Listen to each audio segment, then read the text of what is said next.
Alors, pour rebondir sur ce que vient de dire Franck, quand Franck Picard, un autre gars qui a une idée sous la douche, a voulu faire le tour du monde sur un avion solaire sans carburant, il a demandé aux constructeurs automobiles d'avions de construire l'avion.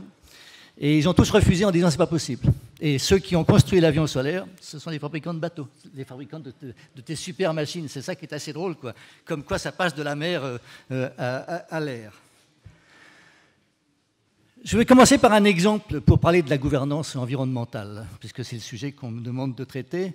En 1930, les chimistes mettent au point une famille de gaz absolument exceptionnels, des gaz inertes, donc qui n'ont aucune réaction chimique, aucun danger, impossible de les enflammer. Et donc ça a été un succès extraordinaire dans l'industrie. On s'en est servi pour des réfrigérants, on s'en est servi pour faire des mousses, on s'en est servi pour les extincteurs. Tous les extincteurs du monde avaient ces gaz-là. Et on s'en est servi comme propulseur d'aérosols. 60 ans plus tard, on a découvert que ces gaz détruisaient la couche d'ozone. Alors, l'écologie, un écologiste célèbre américain qui s'appelait Barry Commoner a dit, voilà, il y a 4 règles très simples. La première règle, c'est tout va quelque part, tout va quelque part. Et donc, ces gaz, ils sont allés quelque part. Et nous sommes toujours entourés d'ingénieurs, alors je dis ça pour les futurs ingénieurs, qui mettent au point de magnifiques matériaux, de magnifiques produits, et qui se foutent totalement de savoir ce qui se passe après. Et donc aujourd'hui, avec l'éco-conception, on ne doit mettre au point des matériaux que si l'on sait exactement ce qui se passe après usage, et notamment s'ils vont servir à nourrir la nature ou s'ils vont servir au contraire à la détruire. Tout va quelque part. Deuxième règle, il n'y a pas de repas gratuit. C'est un peu la même qu'en économie. Vous savez, l'écologie est née un siècle après l'économie, et tout. Si vous utilisez du pétrole, du charbon, au bout d'un certain temps, vous avez le réchauffement climatique. Rien n'est gratuit. Vous finissez toujours par payer quelque chose. Donc il faut savoir à l'avance combien ça va coûter en termes écologiques. Tout est lié. Vous mettez du DDT, l'année d'après, il n'y a plus d'oiseaux. C'est compliqué pour la science écologique puisque vous ne pouvez pas mettre la planète en éprouvette. Il n'y a pas d'expérience écologique. Il n'y a que des simulations sur ordinateur. Et le big data, les ordinateurs aujourd'hui vont nous servir à prévoir un petit peu les choses pour comprendre un peu comment on gère les écosystèmes. Et puis, pour être très très simple, cette magnifique discipline scientifique, elle est extrêmement féconde. Maintenant, on se sert du mot écosystème à tout bout de champ. Mais le véritable déclencheur, c'est en 1969. Est-ce que quelqu'un d'entre vous, vous n'étiez peut-être pas tous nés à l'époque, en 69, est-ce que vous savez ce qui s'est passé en 1969 ? Exactement. On a marché sur la Lune, ce qui veut dire que pour la première fois, on a vu la planète Terre. On ne la voyait pas avant, on ne savait pas. Et ceux qui disent que l'exploration spatiale n'a rien à voir avec l'écologie se trompent complètement. On a absolument besoin de l'exploration spatiale. Les satellites nous servent maintenant à comprendre ce qui se passe sur la Terre. Une discipline nouvelle est née, la planétologie, pour comprendre. Et on est obligé de remonter très loin dans le temps. Et vous connaissez peut-être l'histoire des bulles d'air dans les glaces de l'Antarctique pour savoir comment était l'atmosphère il y a 10 000, 20 000, 100 000 ans, etc. Extraordinaire, parce qu'on a besoin de savoir le temps. Et le temps nous posera toujours un problème ensuite à nous, ou pour la gouvernance écologique ou environnementale, comme on voudra l'appeler. C'est la référence. Quelle nature voulez-vous? Vous la voulez comment? Vous la voulez celle de 1900, celle de 1500, etc. Parce que, par exemple, quand vous vous promenez à Aix le soir, vous voyez un martinet, 2-3 martinets. Mais votre papa, il en voyait beaucoup plus. Et votre grand-papa, il en voyait encore plus. C'était noir de martinets. Il y en avait des centaines. Et donc, la grande difficulté, c'est la référence. La référence, elle est toujours glissante, il y a une dérive permanente.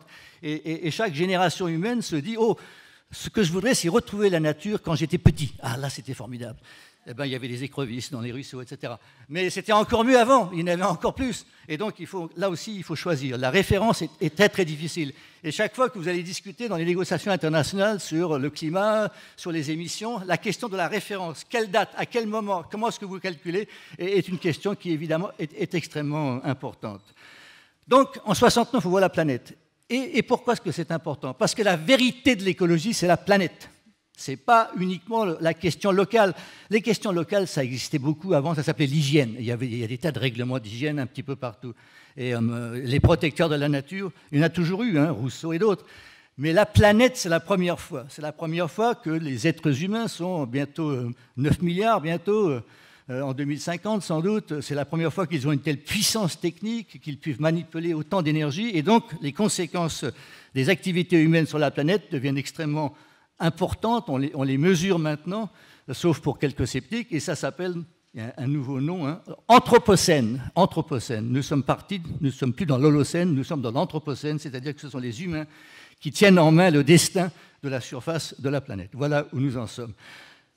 Et c'est ça la difficulté, parce qu'il n'y a pas de gouvernance planétaire. Voilà la vérité, donc je vous la livre tout de suite pour que vous allez comprendre. Il n'y a pas de gouvernance planétaire parce que nous sommes dans un système de gestion des affaires internationales qui est hérité de ce qu'on appelle l'époque westphalienne. Westphalienne, le traité de Westphalie, 1648, ce sont les États-nations qui sont les responsables des affaires internationales, surtout pas d'ingérence et surtout pas de supranationalité. Donc les États sont les principaux acteurs de la scène internationale. Ils ont créé les Nations Unies, et les Nations Unies, c'est quand même mieux que rien, il y a quand même quelque chose, mais les Nations Unies sont un syndicat d'États souverains, ce qui fait que dans les négociations internationales, quand il s'agit de la planète, chaque État arrive pour défendre son intérêt national. Il n'y a personne qui défend les intérêts de la planète. Ça n'existe pas. Il n'y a personne qui défende les intérêts des générations futures. Ça n'existe pas. Ces gars, d'ailleurs, ils ne votent pas. Comment voulez-vous que ça existe? Même chose pour les animaux, les plantes, etc.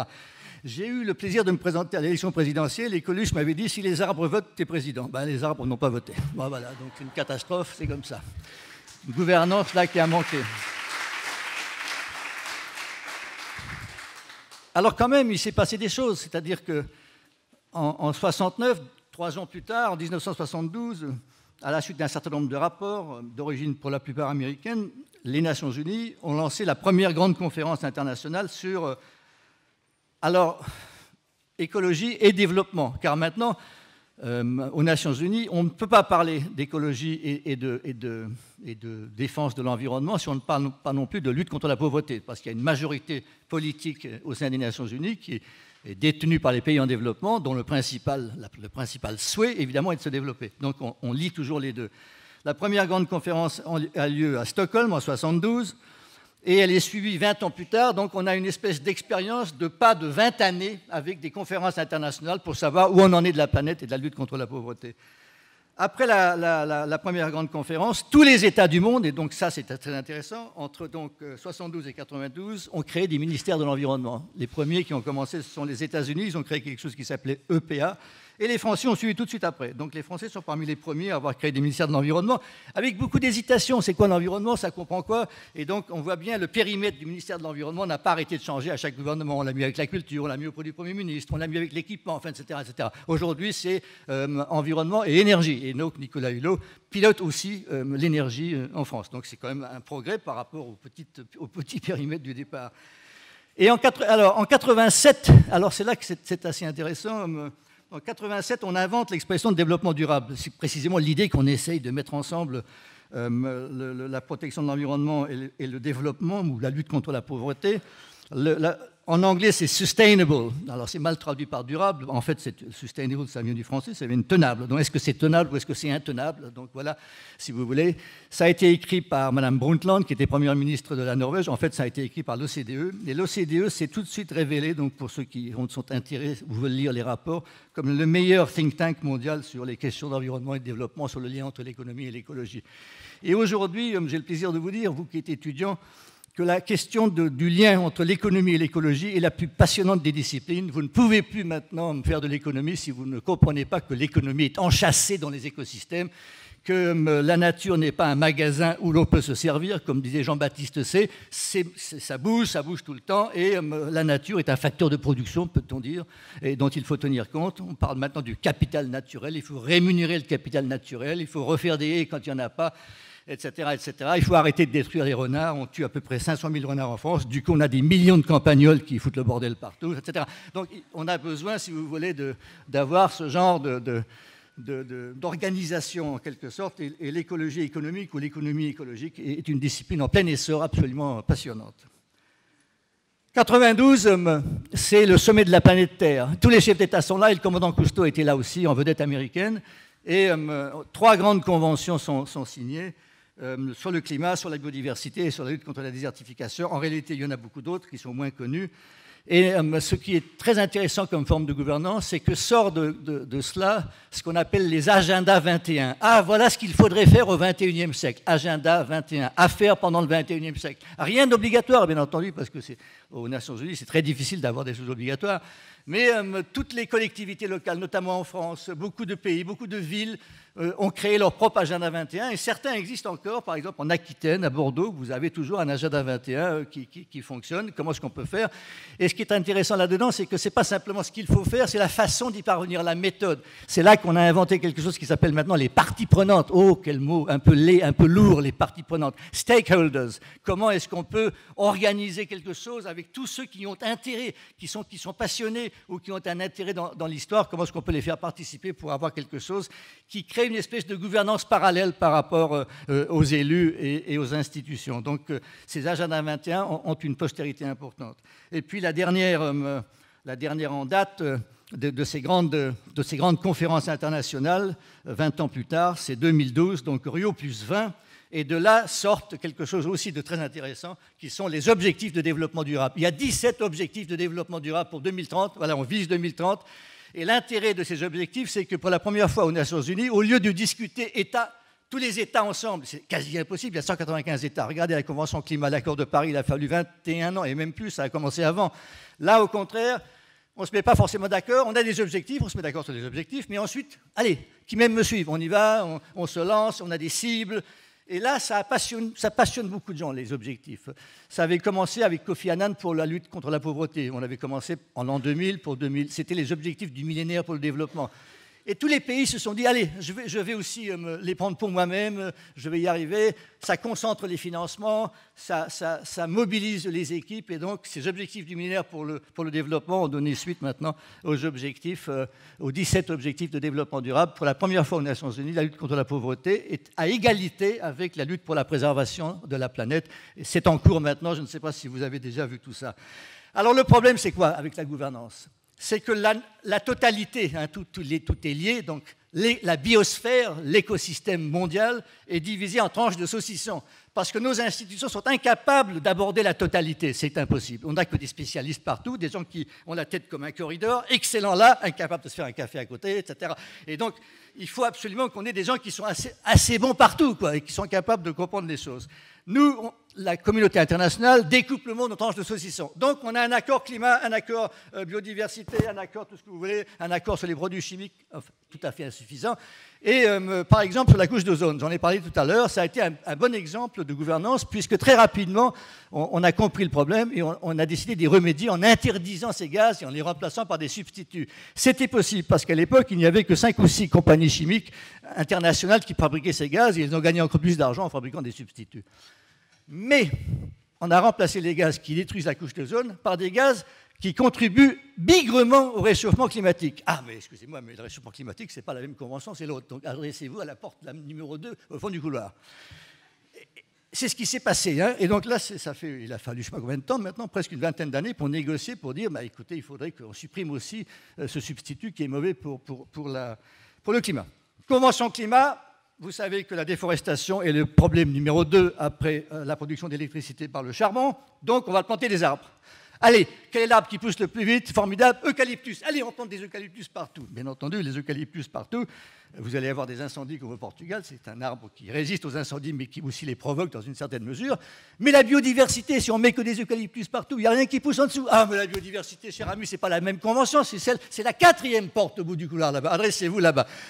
Et donc, cette manière de couper le monde en tranches de saucisson conduit à des aberrations, si vous voulez, sur le plan de la gouvernance et de très grandes difficultés. Et comme nous sommes dans ce système westphalien, personne ne veut, en tous les cas pas les grandes nations, la France voulait, hein, la France, l'Europe voulait, personne ne veut d'un organisme qui s'occuperait de l'environnement planétaire, personne ne veut ça. Aux Nations Unies, il n'y a même pas de chief scientist, de chef scientifique, il n'y en a pas. Et donc, on a créé à côté cette forme douce de gouvernance soft, qui sont les scientifiques. Les scientifiques, donc, ce qu'on appelle le IPCC, le GIEC, le groupement intergouvernemental d'études du climat, et on a créé à côté quelque chose qui s'appelle l'IPBES, alors je ne sais plus comment ce que ça veut dire, mais c'est la biodiversité et les services rendus par les écosystèmes. Vous savez que les écosystèmes rendent des services. Au Costa Rica, vous avez une bouteille d'eau, dans le prix de la bouteille d'eau, il y a le salaire du garde forestier. Pourquoi? Parce que s'il n'y a pas de forêt, il n'y a pas d'eau. Hein. Donc il faut vous rémunérer en quelque sorte le service rendu par la forêt pour avoir de l'eau, etc. Cette manière aussi de rémunérer le capital nature est en train de se développer. Alors pourquoi je disais ça? J'ai déjà oublié. Mais écoutez, l'intérêt de tout ça, c'est que maintenant, vous avez de plus en plus cette forme de gouvernance scientifique, et vous avez vu d'ailleurs qu'aux États-Unis, croire ou non à la science devient une affaire compliquée et politique. Hein. Il y a des gens qui disent que finalement Darwin, c'est une doctrine comme une autre. Hein. Il y a une doctrine, le christianisme, c'est une autre doctrine. Hein. Donc tout ça, c'est kiff-kiff bourricot. Bon, pourquoi est-ce qu'on croirait les scientifiques? Donc la question des rapports de la science et de la politique est une question extrêmement importante. Et bien entendu, vous ne pouvez pas concevoir de gouvernance environnementale sans s'appuyer très fortement sur les données scientifiques, sur les faits. C'est donc quelque chose de très important. Avec cette difficulté des États, apparaissent tout d'un coup deux nouveaux partenaires extrêmement importants qui prennent de plus en plus d'importance. Bien entendu, les ONG, le grand public, Internet, tout ça qui n'existait pas il y a 40 ans, prend aussi une place extrêmement importante, notamment pour créer une espèce d'opinion publique mondiale. Mais les deux partenaires nouveaux, ce sont les collectivités locales qui jouent un rôle très important, parce que la plupart des maires maintenant dans les grandes villes, ils ont la possibilité de décider des transports, du règlement d'urbanisme. Par exemple, à Paris, vous n'avez plus le droit de construire des entreprises avec des parkings. Le parking est interdit, parce que si vous construisez des entreprises avec des parkings, ça veut dire que les gens vont venir en voiture. Et donc maintenant, l'entreprise en France, les bureaux doivent être près d'une station de bus ou de métro. Voilà, ça c'est dans le règlement d'urbanisme. Donc c'est très puissant, un règlement d'urbanisme dans une grande ville. Même chose pour l'isolation des bâtiments, sur l'organisation des transports publics, etc. Donc très important. Mais le nouvel acteur encore plus passionnant, ce sont les entreprises, parce que les grandes entreprises, maintenant, ont compris. Les grandes entreprises, elles ne sont pas là pour détruire le monde, pour la plupart, en tous les cas, ils ont compris ça. Et depuis 2014, le monde de la finance, d'une part, le monde de l'entreprise, d'autre part, sont en train de prendre le virage de l'économie décarbonée, de la protection de la biodiversité, et c'est extrêmement puissant. Et non seulement ces entreprises, pour elles-mêmes, ou les financiers dans leurs investissements, ou dans l'obligation maintenant de rendre public, de communiquer le contenu en carbone de leurs investissements, sont en train de faire des choses absolument passionnantes. Ce qui me plaît le plus en ce moment, ce sont les plateformes collaboratives d'entreprises. Par exemple, les grandes entreprises naguère concurrentes se mettent d'accord. Carrefour, Walmart, Tesco, etc. se mettent d'accord sur 3 choses, par exemple. Allez, on ne va plus vendre de bois si on n'a pas la certification que c'est une coupe légale et bien entretenue et bien faite. On ne va pas utiliser les réfrigérants qui peuvent contribuer au climat. On ne va pas gaspiller la nourriture, on va trouver des systèmes pour, etc. Vous vous rendez compte à quel point ces grandes surfaces, quand elles font ça, c'est absolument une puissance extraordinaire. Mais vous avez Danone avec Livelihoods, vous avez toutes les compagnies ou les entreprises de nourriture, etc., sont en train de faire la même chose. Vous avez une initiative qui s'appelle Better Cotton Initiative, un meilleur coton, et tout ça est en train de se développer en dehors de la législation des États, en principe, en avance même sur la législation des États, et ça inspire, bien entendu, les législations des États. Moi, je me souviens de la première grande conférence des entreprises avant la COP21. Les grands patrons étaient tous là, et ils disaient, on va dire au gouvernement que c'est possible, que nous, on peut le faire, on va les rassurer, mais on va leur dire, les gars, si vraiment vous êtes sérieux, mettez un prix du carbone. Si vous ne mettez pas de prix du carbone, et notamment si vous ne supprimez pas les subventions aux industries, aux carburants fossiles, etc., on n'y arrivera jamais. Et donc, ce sont les entreprises elles-mêmes qui demandent un prix du carbone. Et c'est grâce à quoi, d'ailleurs, en France, on a maintenant une taxe carbone un peu déguisée dans la TIPP, mais donc on en a une, etc. En Suède, vous avez une taxe carbone à 100 €. Et vous avez des incitations très fortes, par exemple, en Norvège, pour les voitures électriques et tout ça. Donc, le débat extrêmement fécond entre les entreprises qui veulent aller de l'avant et les gouvernements, c'est en ce moment la meilleure chose qui puisse se voir. Et c'est pourquoi, d'ailleurs, je pense que l'engagement du gouvernement actuel à être neutre en carbone en 2050 a de fortes chances de réussir, car le CAC 40 français est manifestement très en avance. Et la grande difficulté maintenant, c'est plutôt les petites et moyennes entreprises qu'il faut aider, parce que le patron d'une PME, en général, il n'a pas que ça à faire, et il n'a pas quelqu'un qui l'aide, si vous voulez, à mettre en œuvre une politique de développement durable. Donc la gouvernance dans les pays, le ministère de l'Environnement, si le Premier ministre est d'accord, si le Président de la République est d'accord, ça va à peu près. Et vous voyez l'arbitrage sur les néonicotinoïdes. Bon, mais il a été rendu en faveur de l'environnement et des abeilles. Je vous parle juste des abeilles parce que vous savez, c'est un truc très intéressant, les abeilles. S'il n'y a pas de pollinisateurs, vous perdez 30% de récolte. 30% de récolte en moins, c'est des prix agricoles et des prix alimentaires. Et donc, c'est le printemps arabe, ce sont des manifestations, ce sont des émeutes un petit peu partout. Donc, la question de la présence des abeilles et des pollinisateurs est une question absolument cruciale à laquelle on n'a pas pensé. Et moi, mon savoir est tout frais sur cette question-là. C'est une question de fleurs. J'adore une politique qui dit qu'il faut mettre des fleurs partout. Et oui, on a besoin de fleurs pour les abeilles, bien entendu. Autrement, elles n'ont rien à manger. L'abeille, quand il y a un champ de colza magnifique, quand on prend le train, on voit ces magnifiques champs de colza tout jaunes, elle est très, très contente, l'abeille, elle se précipite. Mais après, il n'y a plus rien. Et donc, petite tactique, gardez le lierre sur vos murs, gardez le lierre sur vos arbres, car le lierre, c'est la dernière fleur de l'année avant l'hiver. Et l'abeille, elle va encore avoir quelque chose à manger, etc., etc. 1000 petits détails de ce genre-là qui illustrent, si vous voulez, la façon dont les entreprises peuvent contribuer à la biodiversité. Et notamment, vous avez maintenant des tas d'entreprises qui, sur leur site, mettent des ruches, par exemple. À Paris, vous avez des ruches, et le personnel prend des cours d'apiculture, etc. Donc, il y a 1000 manières de ces choses-là qui traduisent en ce moment l'extraordinaire bouillonnement créateur autour du développement durable et de l'écologie, avant même, malheureusement, qu'il y ait une gouvernance planétaire. Donc, il y a des tas de gouvernances locales. Il y a maintenant des présences d'écolos dans les conseils municipaux, et les maires eux-mêmes sont convaincus, donc les patrons d'entreprise. Le personnel des entreprises veut être fier de son entreprise, autrement, il ne va pas être content, vous n'allez pas le garder, etc., etc. Donc, il y a ce grand mouvement. Il manque encore la dimension planétaire. Donc, c'est à vous de le faire. Bravo, vous allez le faire.